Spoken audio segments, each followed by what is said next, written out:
You may know you're listening to this show along the Marketing Podcast Network, but did you know there are other great shows on MPN to help your business? Jamie Lieberman hosts a great podcast called the Unbusiness Podcast. Jamie, tell us what these fine folks will get when they listen. The Unbusiness Podcast provides interviews with real-life entrepreneurs to talk about their struggles, their strategies, and how they have had success and what they've done in the face of failure. It is a real-life look at what it means to own your own business and gives you real takeaways on how you can make yours better. Awesome. Where can people subscribe? Go to #legal.com/podcasts. Find the show at marketingpodcasts.net or search for the Unbusiness Podcast wherever you get your podcasts. You heard her. Go subscribe.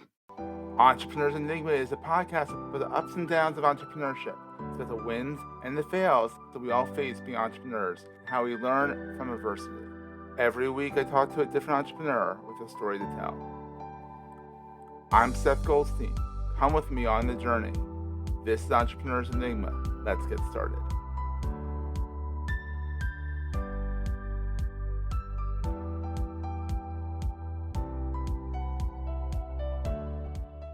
Hey everybody, welcome to another edition of the Entrepreneur's Enigma podcast. I'm your host, Seth.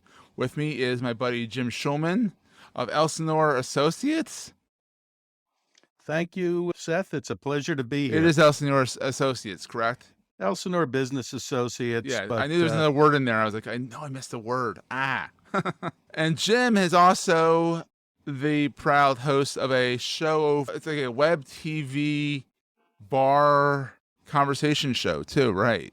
Absolutely. I have a co-host and we have guests and have the kind of conversation you'd expect at a bar.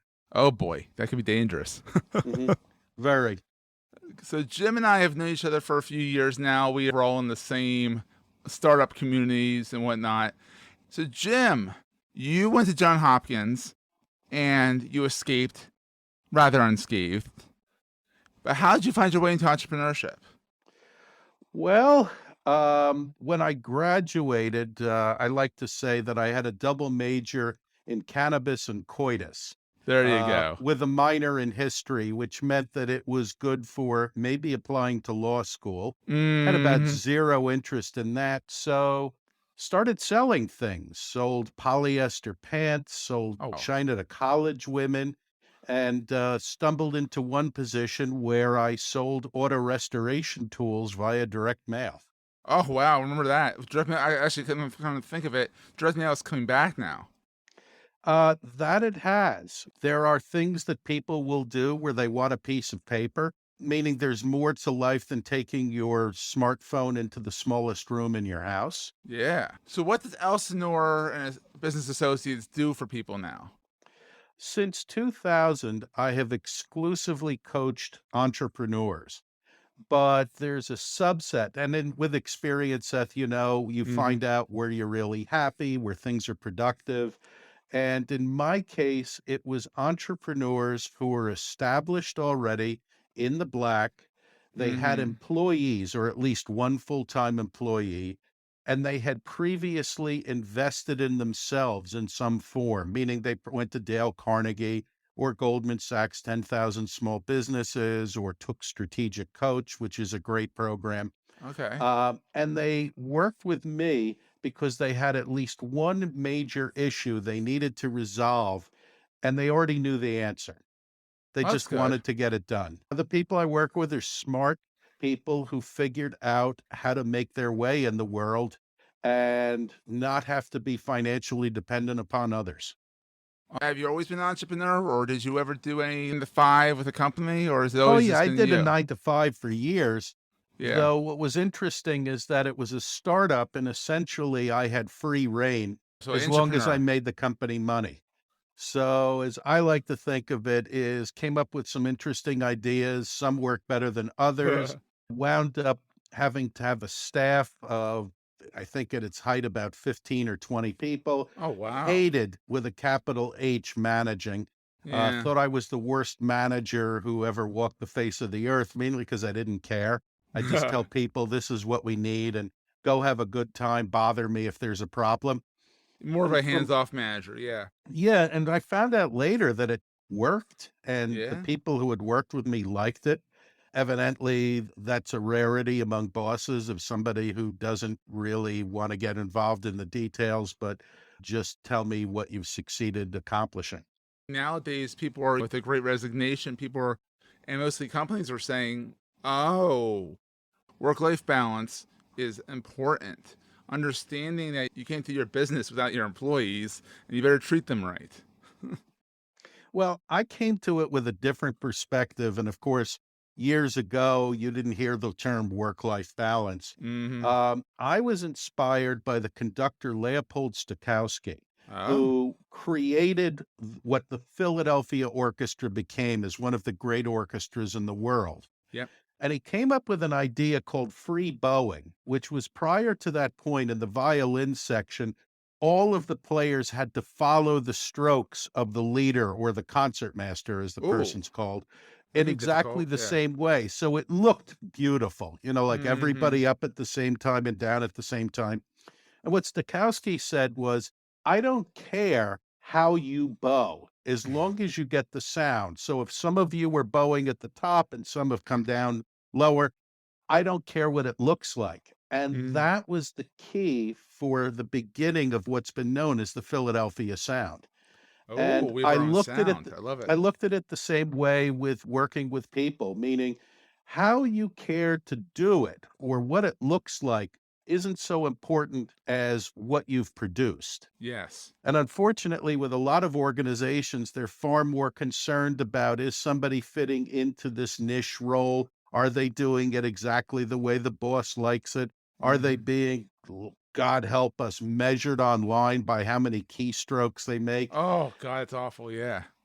And my thought is, if you leave somebody alone, in like Stokey, I only care about the sound that happened afterwards, Mm-hmm. not how it was being produced. We're going to take a quick break, hear from our sponsors, and get right back to the show. You may know you're listening to this show along the Marketing Podcast Network, but did you know there are other great shows on MPN to help your business too? Caroline Kay hosts a great podcast called Snippets of Genius. Caroline, tell us what these folks will get out of listening. Snippets of Genius is a light-hearted business podcast with some brilliant insights into how you can attract and cultivate success. In each episode, I have an inspiring conversation with genius guests from the worlds of business development, marketing, design, and wellness. Each of them share their ballsy, daring moves to burst business opportunities wide open. Every episode is designed to give you as much value as possible so you can decide, define, and develop anything you want in your career or business. Hard to turn that down. Where can people subscribe? They can come on over to my website, which is www.carolinekay.co/podcast, or find the show at marketingpodcast.net, or search for Snippets of Genius wherever you get your podcasts. You heard her. Go subscribe. That makes total sense. So, what is the best thing about entrepreneurship in your mind versus being a cog in the wheel? The people who are typically entrepreneurs would not survive in an office Mm-hmm. because they wouldn't put up with the horse shit of an office. I found, for instance, after I no longer had the authority to do what I was doing, mainly because the revenue started to drop, Mm-hmm. that I needed to be in a place where I created the business and I called the shots. I was not going to thrive very well with a boss, for instance. Yeah. The people that I tend to find are the ones who were vulnerable at some point in their early life and felt they never wanted to be vulnerable again. And vulnerable basically meant that they were dependent financially on another person and had to do what that person wanted. Ooh, that's never good. So the point is, if you make enough money, you can basically live by your own rules, so long as you're not breaking federal law and wind up in prison or something like Yeah. that. Or you learn the And hard way, and that's what happens.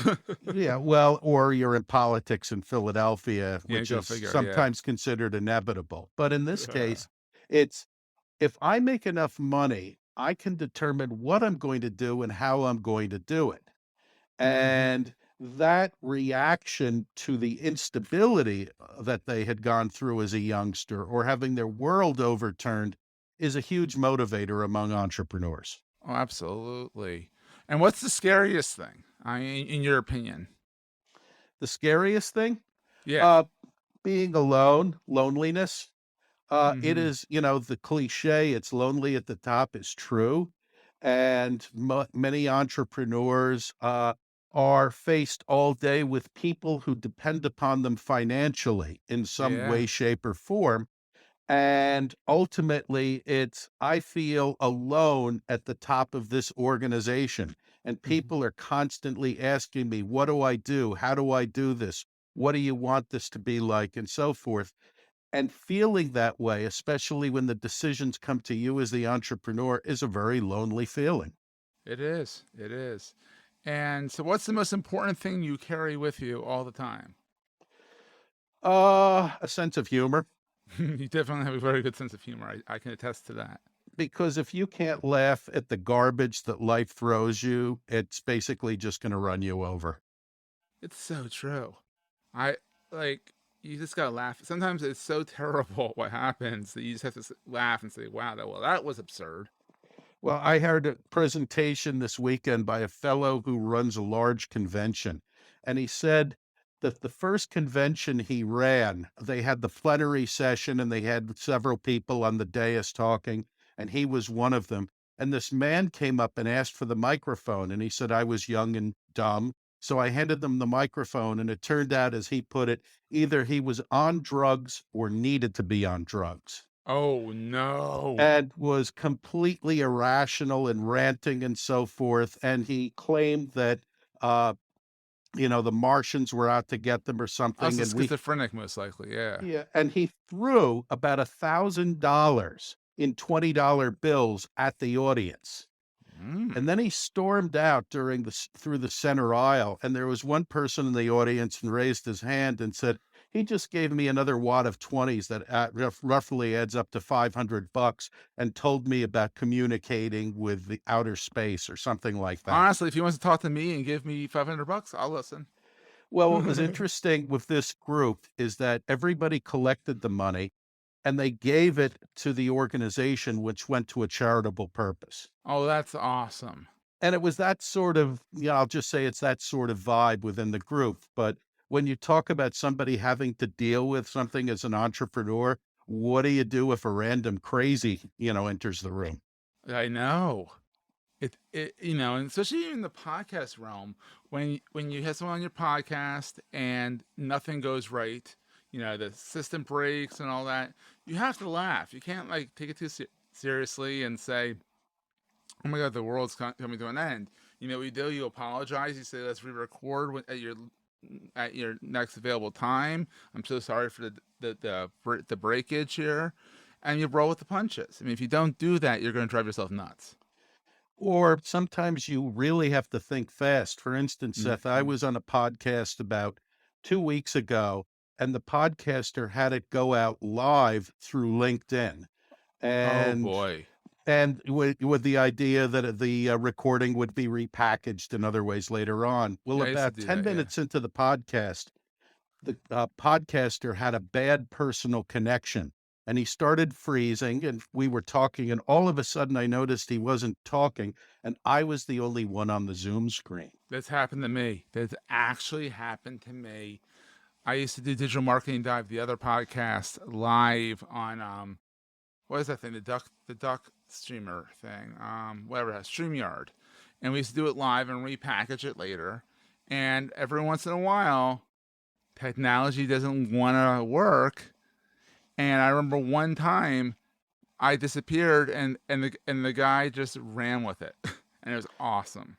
Well, actually, that's what I did. I looked at the Hmm. corner of the screen and it still had the red bar showing live with a time on it.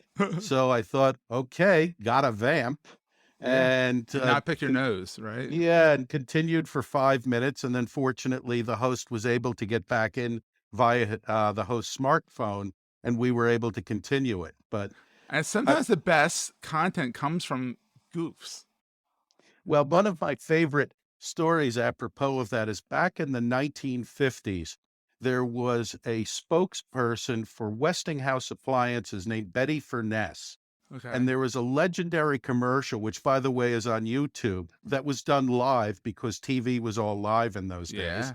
And She was demonstrating a new, completely electrically controlled Westinghouse refrigerator where you just touch a button and the door opens. Oh, wow. Well, a stagehand had unplugged the fridge. Oh, no. So she's on live TV and she can't get the door open. Demo fail. And she had to vamp for saying, well, if the door opened, we would see this, this, and this, and this. And you saw the camera go straight in for an ultra close-up of her face because there was obviously a stagehand furiously trying to get this thing open. And eventually they did, and she pulled back and said, oh, now we can see the interior, but basically Wow. just plowed right on and vamped. So that's what we have to do. Yeah, and have a sense of humor about it. Maybe later go have a stiff drink, but Absolutely.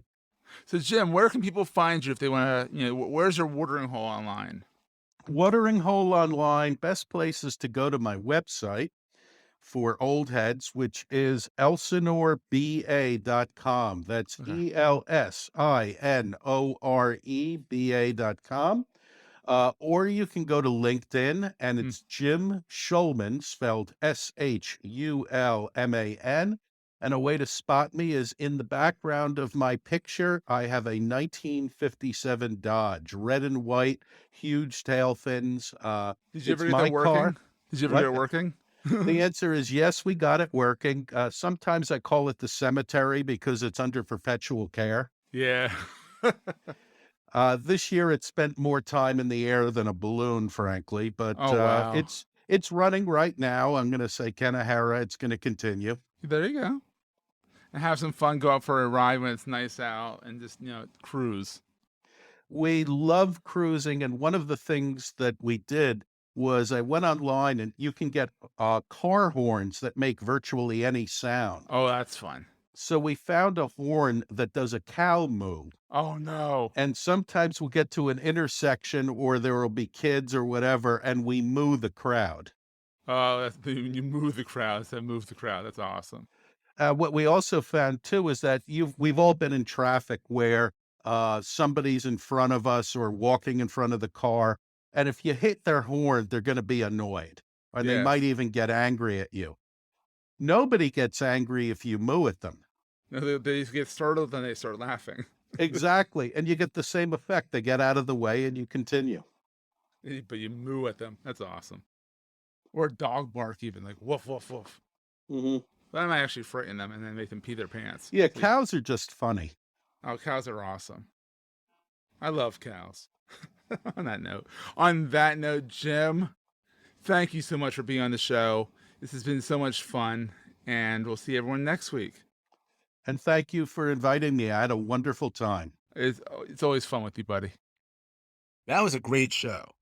Hey, if you're enjoying Entrepreneur's Enigma, please give us a review on the podcast directory of your choice. We're on all of them. And these reviews really help others find the show. Also, if you're getting value from the show and want to buy me a coffee, go to the show notes and click on the link to help me stay awake while I bring you more great episodes to your ears. That's in the show notes, and I look forward to the next episode. Take care, guys.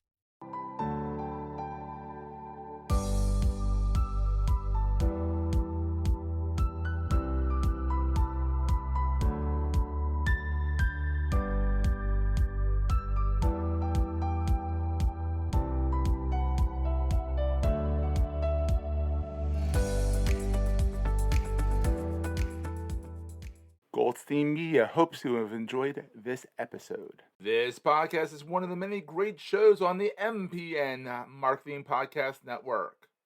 You may know you're listening to this show along the Marketing Podcast Network, but did you know there are other great shows on MPN to help your business? Kevin Hunt is one half of a great podcast called Hansen and Hunt on MPN. Kevin, tell us what these fine folks will get out of listening. Hansen and Hunt is a place for marketers and communicators for brands, companies, and organizations of all kinds to stay on top of industry news and trends. Eric Hansen and I discuss things that make them think, things that help them do their jobs better, things that help them hopefully show up smarter with the boss. We are a monthly show, and we've been at it since 2014. Awesome. Where can people subscribe? Their preferred podcast app, of course, or head to hansenandhunt.com or follow our show at marketingpodcast.net. You heard him, folks. Go subscribe. This podcast is heard along the Marketing Podcast Network. For more great marketing podcasts, visit marketingpodcasts.net.